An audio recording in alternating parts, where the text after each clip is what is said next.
यौमुल फुरकान किसे कहा जाता है?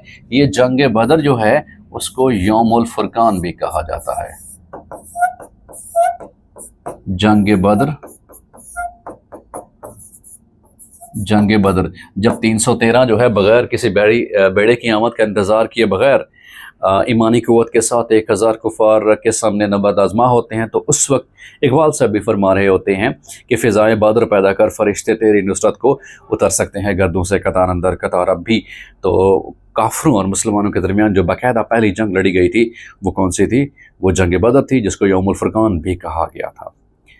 अगला सवाल हमारे पास है, Nehru report was published in 1928 में नेहरू रिपोर्ट पब्लिश की गई थी। किसने पेश की थी? ये मोतीलाल नेहरू साहब ने ये रिपोर्ट पेश की थी। इसी रिपोर्ट के इक़दाम में बाद में क़ायद आज़म ने अपने 14 पॉइंट्स भी दिए थे, भैया आप नेहरू रिपोर्ट में अमेंडमेंट्स अगर कर सकते हो तो ठीक है, लेकिन उन्होंने बात नहीं मानी। फिर क़ायद आज़म ने 14 पॉइंट्स शुरा वफाक 14 नुकात है वो प्रेजेंट किए थे।